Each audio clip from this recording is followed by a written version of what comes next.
Hi ವೀಕ್ಷಕರೇ, ಆಸೆ ಸೀರಿಯಲ್ನ ಇವತ್ತಿನ ಎಪಿಸೋಡು ಏನೆಲ್ಲ ಆಗುತ್ತೆ ಅಂತ ಈ ವಿಡಿಯೋದಲ್ಲಿ ಫಾಸ್ಟಾಗಿ ತಿಳಿಸ್ಕೊಡ್ತೀನಿ. ಈ ಕಡೆ ಮೀನಾ ರೋಡಲ್ಲಿ ಹೋಗ್ತಾ ಇರ್ತಾಳೆ. ಕಾಗೆ ಸುಬ್ಬ ಸಿಗ್ತಾನೆ. ಕುಡುಕನ ಹೆಂಡತಿ ಜೊತೆ ಸೆಲ್ಫಿ ಅಂತ ಯೂಟ್ಯೂಬಲ್ಲಿ ಅಪ್ಲೋಡ್ ಮಾಡಿದೆ, ಬೇಜಾನ್ ಯೂಸ್ ಬರುತ್ತೆ ಅಂತ ಕಾಗೆ ಸುಬ್ಬ ಹೇಳ್ತಾ ಇದ್ದರೆ ಈ ಕಡೆ ಮೀನಾ ಏಯ್ ಅಂತ ಜೋರಾಗಿ ಕಿರಿಸ್ತಾಳೆ. ಅದಕ್ಕಾಗಿ ಸುಬ್ಬ ಕಾಗೆ ಸುಮ್ಮನೆ ಇರೋ, ಯಾಕೋ ಕೋಪ ಮಾಡ್ಕೊತೀಯಾ, ಮಾತಾಡ್ತಾ ಇದೀಯಾ, ಅವರನ್ನು ಕೇಳೋದು ಬಿಟ್ಟು ನನಗೆ ಬೈತಾ ಇದೆಯಲ್ಲಕ್ಕ, ಮನೇಲಿರೋ ಗಂಡನಿಗೆ ಬಿದ್ದು ಹೇಳೋಕ್ಕಾಗಲ್ಲ ನಿನಗೆ, ನಿನ್ನ ಗಂಡನೂ ಅಷ್ಟೇ ಸೇರಬೇಡ ಅಂತ ನಿಮ್ಮ ತಮ್ಮ ಬುದ್ಧಿ ಹೇಳುತ್ತೆ, ಅದಕ್ಕೆ ಹೇಳೋದು, ಬುದ್ಧಿ ಹೇಳಕ್ಕೆ ಬಂದವರೆಲ್ಲ ಗೌತಮ ಬುದ್ಧ ಆಗೋದಿಲ್ಲ ಅಂತ. ಹೋಗಕ್ಕೋ ಹೋಗು, 12 ಗಂಟೆಗೆಲ್ಲೇ ತಂದು ಕುಡಿ ಅಂತ ಹೇಳು ಅಂತ ಕಾಗೆ ಸುಬ್ಬ ಹೇಳ್ತಾಳೆ. ಆಗ ಮೀನಾ ಇಲ್ಲಿ ಹೂ ಮಾರೋರ ಹತ್ರ ಬಂದು ಬರ್ತಾಳೆ. ಆಗ ಅಲ್ಲಿರೋರು ಬಾಡೋಗಿರೋ ಹೂ ಥರ ಕಾಣ್ತಾ ಇದ್ದಿ, ಕಟ್ಕೊಂಡಿರೋರ ಬಗ್ಗೆ ಊರೂರು ಮಾತಾಡ್ತಿದ್ರೆ ಯಾವ ಹೆಣ್ಣು ತಾನೇ ಚೆನ್ನಾಗಿರೋಕ್ಕಾಗುತ್ತೆ ಹೇಳು, ದೇವ್ರಂಥ ಹುಡುಗ ಚೇಟಕ್ಕೆ ಬಲಿಯಾಗಿಬಿಟ್ನಲ್ಲಮ್ಮ, ಕಾರು ಓಡಿಸ್ಬೇಕಾದ್ರೆ ಕುಡಿದು ಕಾರು ಓಡಿಸೋದು ಸರಿನಾ ಅಂತ ಹೇಳ್ತಾ ಇರ್ತಾರೆ. ಆಗ ಮೀನಾ ಅಕ್ಕ ನಾನು ಆಮೇಲೆ ಬರ್ತೀನಿ ಅಂತ ಹೇಳಿ ಅಲ್ಲಿಂದ ಹೋಗ್ತಾಳೆ. ಆಗ ಅಲ್ಲಿರೋರು ಅಲ್ಲಮ್ಮ ನನಗೂ ಅರ್ಥ ಆಗುತ್ತೆ, ಏನು ಭಯ ಅಂತಾಳೆ ಮೀನಾ, ಇದಕ್ಕೆ ನಾಟಿ ಔಷಧ ಇದೆ ಅಲ್ಲ, ಜನ್ಮದಲ್ಲಿ ಎಣ್ಣೆ ಮುಟ್ಟಲ್ಲ ಅಂತ ಹೇಳಿದರೆ ಮೀನಾ ಈ ಕಡೆ ಖುಷಿಯಿಂದ ಹೌದಾ, ಏನು ಉಪಾಯ ಇಲ್ಲ ತಾನೆ, ಏನು ಅಪಾಯ ಇಲ್ಲ ತಾನೆ, ಅಪಾಯ ಏನಿಲ್ಲಮ್ಮ, ಮತ್ತೆ ಎಣ್ಣೆ ವಾಸನೆ ಬಂದರೆ ಆಸೆ ಆಗುತ್ತೆ ಅಷ್ಟೇ ಅಂತ ಹೇಳ್ತಾರೆ. ಆಗ ಮೀನಾ ಅಕ್ಕ ಆ ಪುಡಿ ನನಗೆ ಸಿಗುತ್ತಾ ಅಂತ ಹೇಳ್ತಾಳೆ. ಆಗ ಸಿಗುತ್ತೇನಮ್ಮ, ನಿನಗೆ ಕೊಡಬೇಕು ಅಂತಲೇ ನಾವು ಮಾತಾಡ್ತಾ ಇದ್ವಿ ಅಂತ ಹೇಳಿದರೆ ಸರಿ ಅಕ್ಕ ನಮಗೂ ಕೊಡಿ, ನಾನು ನೆಮ್ಮದಿಯಾಗಿ ಬದುಕಬಹುದು ಅಂತ ಹೇಳ್ತಾಳೆ. ಸರಿ ನಾನೇ ಕರ್ಕೊಂಡು ಹೋಗಿ ಬಾ ಕೊಡಿಸ್ತೀನಿ ಅಂಗಡಿ ಅಂತ ಹೇಳಿಬಿಟ್ಟು ಔಷಧಿ ತರೋಕ್ಕೆ ಇಬ್ಬರು ಹೋಗ್ತಾರೆ. ಅಲ್ಲಿಂದ ಮೀನಾ ಔಷಧಿ ತಗೊಂಡು ಮನೆಗೆ ಬರ್ತಾಳೆ. ಆ ಮದ್ದನ್ನು ಜ್ಯೂಸಲ್ಲಿ ಹಾಕಿ ಜ್ಯೂಸನ್ನ ರೆಡಿ ಮಾಡ್ಕೊಳ್ತಾಳೆ. ಕೊಡಬೇಕು ಅಂತ ಮದ್ದನ್ನು ಜ್ಯೂಸ್ನಲ್ಲಿ ಹಾಕಿ ಜ್ಯೂಸನ್ನ ರೆಡಿ ಮಾಡಿ ಇಡ್ತಾ ಇರ್ತಾಳೆ. ಅಷ್ಟರಲ್ಲಿ ಫೋನ್ ಬರುತ್ತೆ ಅವ್ರ ಮಾವನಿಂದ. ಮೀನಾ ಸ್ವಲ್ಪ ಹೊರಗೆ ಬಾ ಅಮ್ಮ ಅಂತ ಹೇಳ್ತಾರೆ. ಜ್ಯೂಸನ್ನ ರೆಡಿ ಮಾಡಿ ಹೊರ ಹೋಗಿ ಮೀನಾ ಹೇಳಿ ಮಾವ ಅಂತ ಹೇಳ್ತಾಳೆ.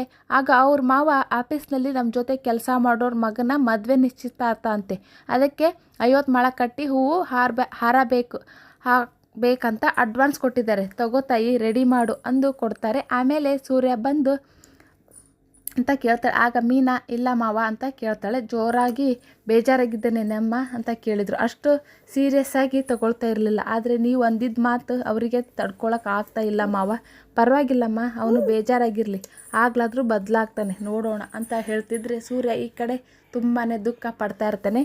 ಹೋಗಮ್ಮ, ಹಾಳಾಗಿ ಹೋಗಿ ಕೆಲಸ ನೋಡು, ನಾನು ಸ್ವಲ್ಪ ಹೊರಗೆ ಹೋಗಿಬಿಟ್ಟು ಬರ್ತೀನಿ ಅಂತ ಹೇಳಿ ಅಲ್ಲಿಂದ ಹೋಗ್ತಾರೆ.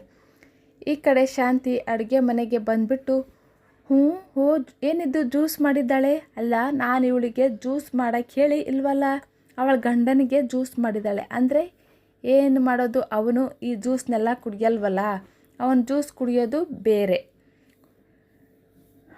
ಕುಡಿಯೋದೇ ಬೇರೆ ಅಂತ ಹೇಳಿಬಿಟ್ಟು ಶಾಂತಿ ಜ್ಯೂಸನ್ನ ಚೆನ್ನಾಗಿ ತಿರ್ಸ್ಕೊಂಡು ಎಲ್ಲ ಜ್ಯೂಸನ್ನ ಶಾಂತಿನೇ ಕುಡಿದ್ಬಿಡ್ತಾಳೆ. ಈ ಕಡೆ ಸೂರ್ಯ ರೂಮಿಗೆ ಬಂದುಬಿಟ್ಟು ಮೀನಾ ಅಪ್ಪನಿಗೆ ನನ್ನ ಮೇಲೆ ಕೋಪ ಇನ್ನೂ ಹೋಗಿಲ್ವೇನಮ್ಮ ಅಂತ ಹೇಳ್ತಿದ್ರೆ ಮೀನಾ ಸುಮ್ಮನೆ ಬೇಜಾರಲ್ಲಿ ಕೆಲಸ ಮಾಡ್ತಾ ಇರ್ತಾಳೆ. ಆಗ ಸುಮ್ಮನೆ ಸೂರ್ಯ ಅಂತ ಅಪ್ಪನ ಹತ್ರ ಹೋದರೆ, ಆದರೆ ಅವರು ನನ್ನ ಹತ್ರ ಮಾತಾಡದೆ ಹೋಗ್ಬಿಟ್ರು, ಇವಾಗಲೂ ಅಷ್ಟೇ ಅಪ್ಪ ಮುಖ ನೋಡದೆ ಹೋಗ್ಬಿಟ್ರು ಅಂತ ಹೇಳ್ತಾನೆ. ಆಗ ಸೂರ್ಯ ಮೀನಾ ನೀವೇನೇ ಮಾಡಿದ್ರು ಏನು ಮಾಡೇ ಇಲ್ಲ ಅನ್ನೋ ಥರ ಇರಬೇಕಾ ಅವರು ಅಂತ ಹೇಳ್ತಾಳೆ. ಸತ್ಯನ ಸತ್ಯ ಅಂತ ಪ್ರೂವ್ ಮಾಡೋಕ್ಕೆ ಎಷ್ಟು ಕಷ್ಟ ಅಂತ ಗೊತ್ತಿರಲಿಲ್ಲ ನನಗೆ, ಅಪ್ಪ ನನ್ನ ಬಗ್ಗೆ ಕೇಳಿದರೆ ಏನು ಕೇಳಿಸ್ತು, ಸರಿಯಾಗಿ ಕೇಳಿಸ್ಲಿಲ್ಲ, ಸೂರ್ಯ ಅಂದಿದ್ದಷ್ಟೇ ಕೇಳಿಸ್ತು ಅಂತ ಸೂರ್ಯ ಹೇಳ್ತಾ ಇರ್ತಾನೆ. ಆಗ ಮೀನಾ ಹೂವಾದ ನಿಮಗೋಸ್ಕರ ಆರನೇ ತಂದುಬಿಟ್ಟಿದ್ದಾರೆ, ಆರೋಗ್ಯ ಹಾಳು ಮಾಡ್ಕೋತಾನೆ ಅಂತ, ಏನು ಜ್ಯೂಸನ್ನ ಮಾಡಿಕೊಂಡು ಅಂತ ಹೇಳಿದರು. ಆಗ ಸೂರ್ಯ ನೋಡಿದ್ಯಾ, ಅಪ್ಪನಿಗೆ ನನ್ನ ಮೇಲೆ ಕೋಪ ಇರಬಹುದು, ಆದರೆ ಪ್ರೀತಿ ಕಮ್ಮಿ ಆಗಿಲ್ಲ. ಆಗ ಮೀನಾ ಸರಿ ಜ್ಯೂಸನ್ನ ರೆಡಿ ಮಾಡಿಟ್ಟಿದ್ದೇನೆ, ನೀವೀಗ ಕುಡಿತೀರಾ ಇಲ್ವಾ ಅಂತ ಕೇಳ್ತಾಳೆ. ಆಗ ಸೂರ್ಯ ಕುಡಿತೀನಿ ಕಣೆ, ಅಪ್ಪ ತಂದಿರೋ ಜ್ಯೂಸು ಅಂದರೆ ಬಿಡ್ತೀನಾ, ನೀನು ತೊಗೊಂಡು ಬಾ ನಾನು ಕುಡಿತೀನಿ ಅಂತ ಹೇಳ್ತಾನೆ. ಆಗ ಶಾಂತಿ ಜ್ಯೂಸ್ನೆಲ್ಲ ಕುಡಿದಿದ್ದು ನೋಡಿ ಮೀನಾ ತುಂಬಾ ಶಾಕ್ ಆಗ್ತಾಳೆ. ಯಾಕಂದರೆ ಅದರಲ್ಲಿ ಮದ್ದು ಹಾಕಿರ್ತಾಳಲ್ಲ, ಅದಕ್ಕೆ ಮೀನಾ ತುಂಬಾ ಶಾಕ್ ಆಗಿರ್ತಾಳೆ. ಆಗ ಮೀನಾ ಅತ್ತೆ ಅಂತಾಳೆ. ಶಾಂತಿ ನಂಗೆ ಗೊತ್ತು ನಿಂಗೆ ಅದು ಜ್ಯೂಸ್ ಮಾಡಿದ್ದು ಅಂತ, ನಿನ್ನ ಗಂಡನಿಗೋಸ್ಕರ ಜ್ಯೂಸ್ ಮಾಡಿದ್ದು ಅಂತ. ಆಗ ಮೀನಾ ಅಲ್ಲ ಅತ್ತೆ ಅಂತಾಳೆ. ಶಾಂತಿ ನಂಗೆ ಗೊತ್ತು, ನಮಗಾದರೆ 2 ಲೀಟ್ರ್ ನೀರು 1 ಆರೆಂಜ್ ಹಾಕಿ ಜ್ಯೂಸ್ ಮಾಡ್ಕೊಳ್ತಿದ್ದೆ, ಆದರೆ ಅವನಿಗಾದರೆ ಆರೆಂಜ್ ಹಾಕಿ ತಿಕ್ಕಾಗಿ ಮಾಡಿದ್ದೆ ಅಲ್ವಾ, ತುಂಬಾ ಚೆನ್ನಾಗಿತ್ತು. ಅಂದರೆ ಸ್ವಲ್ಪನೂ ಬಿಡದೆ ಎಲ್ಲ ಕುಡಿತಾಳೆ. ಆಗ ಮೀನಾ, ಅಯ್ಯೋಯ್ಯೋ ಅದರಲ್ಲಿ ಔಷಧಿ ಹಾಕಿದ್ದೆ, ಅದನ್ನು ಅತ್ತೆ ಕುಡಿದ್ಬಿಟ್ರಾ, ಏನಾಗುತ್ತೋ ಏನೋ, ಬೇಡ, ಮಾಡ್ತಿರೋ ತಪ್ಪಿಗೆ ಬಾಯಿಗೆ ಬಂದಂಗೆ ಬೈತಾರೆ. ಇನ್ನು ಈ ರೀತಿ ಮಾಡಿದ್ದೀನಿ ಅಂತ ಹೇಳಿದರೆ ನನ್ನ ಕತೆ ಮುಗಿದೇ ಹೋಯಿತು. ಬೇಕು ಅಂತ ಔಷಧಿ ಹಾಕಿದ್ದೀನಿ ಅಂತ ಹೇಳ್ತಾರೆ. ಔಷಧಿ ಕೊಟ್ಟ ಅಕ್ಕನಿಗೆ ಫೋನ್ ಮಾಡಿ ಕೇಳ್ತೀನಿ ಏನಾಗಬಹುದು ಅಂತ ಹೇಳಿ ಫೋನ್ ಮಾಡ್ತಾಳೆ. ಅತ್ತ ಹೇಳಿಬಿಟ್ಟು ಮೀನಾ ಹೋಗ್ತಾಳೆ. ಫೋನ್ ರಿಸೀವ್ ಮಾಡ್ತಾ ಇರಲಿಲ್ಲ, ಅಲ್ಲಿಗೆ ಹೋಗಿ ಕೇಳೋಣ ಅಂದ್ಬಿಟ್ಟು ಮೀನಾ ಅಲ್ಲಿಂದ ಹೊರಡ್ತಾಳೆ. ದಾರೀಲಿ ಹೋಗ್ತಾ ಇರಬೇಕಾದ್ರೆ ದಾರೀಲಿ ಸೂರ್ಯನ ಸ್ನೇಹಿತ ಸಿಗ್ತಾನೆ. ಸಿಸ್ಟರ್ ಅಂತಾನೆ. ಆಗ ಮೀನಾ, ಏನು ರೋಡಲ್ಲಿ ಫೋನ್ ನೋಡ್ಕೊಂಡು ಬರ್ತೀರಾ, ನೀವು ಯಾವುದು ತೀರ್ಥಕ್ಷೇತ್ರಕ್ಕೆ ಹೋಗಿ ಬಂದಿರೋ ಹಾಗಿದೆ. ಆಗ ಸ್ನೇಹಿತ ಹೇಳ್ತಾನೆ, ಕಾಮಾಲೆ ಕಣ್ಣಿಗೆ ಕಾಣೋದೆಲ್ಲ ಹಳದಿ ಅನ್ನೋ ಹಾಗೆ ನಿಮ್ಮ ಕಣ್ಣಿಗೆ ನೋಡೋರೆಲ್ಲ ಕುಡುಕರಾಗೆ ಕಾಣಿಸ್ತೀವಿ ಬಿಡಿ. ನನ್ನ ಕಣ್ಣಿಗೆ ಮಾತ್ರ ಅಲ್ಲ, ಇಡೀ ಜಗತ್ತಿನ ಕಣ್ಣಿಗೆ ಕಾಣುವ ಹಾಗೆ ನಡ್ಕೋತಿದ್ದೀರಾ ನೀವು. ಅಲ್ಲ, ನೀವು ಯಾವಾಗಲೂ ಅವ್ರ ಜೊತೆನೇ ಇರ್ತೀರಾ, ಅವ್ರಿಗೆ ಬುದ್ಧಿ ಹೇಳೋಕ್ಕೆ ಆಗೋದಿಲ್ಲ ನಿಮಗೆ.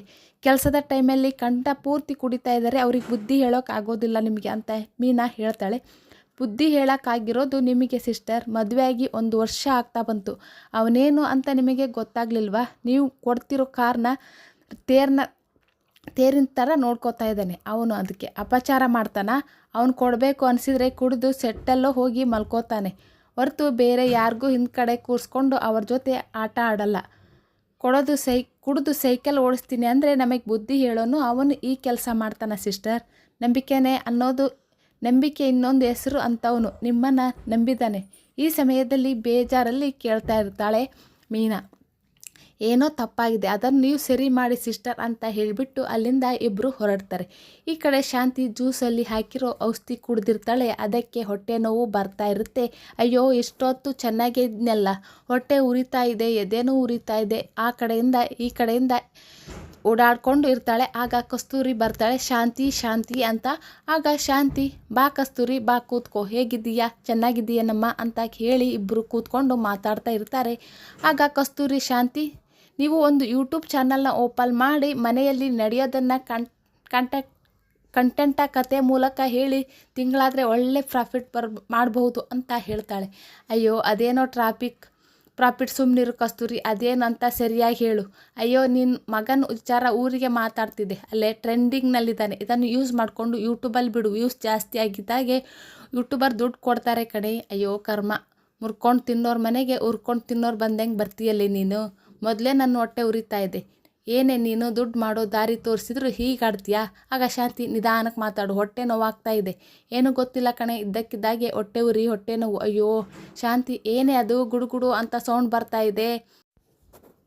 ಆಗ ಶಾಂತಿ ಬಾತ್ರೂಮಿಗೆ ಹೋಗ್ತಾ ಇರ್ತಾಳೆ.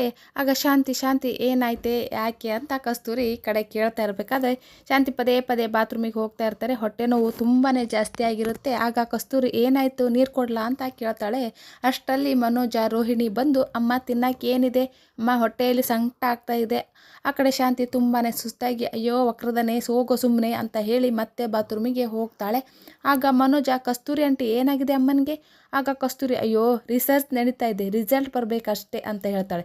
ಅಷ್ಟರಲ್ಲಿ ರಂಗನಾಥ್ ಅವರು ಬಂದು, ಶಾಂತಿ, ನಮ್ಮ ಫ್ರೆಂಡ್ ಮನೇಲಿ ಊಟಕ್ಕೆ ಕರೆದಿದ್ದಾರೆ ಕಣೆ, ಏನಾಯ್ತೆ, ಯಾಕೆ, ಏನಾಯಿತು ಅಂತ ಹೇಳ್ತಾರೆ ರಂಗನಾಥ್ ಅವರು.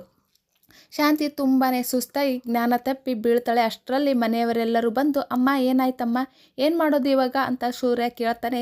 ಸಿಕ್ಕಾಪಟ್ಟೆ ಟ್ರಾಫಿಕ್ ಇರುತ್ತೆ, ಹೋಗೋದು ಬೇಡ.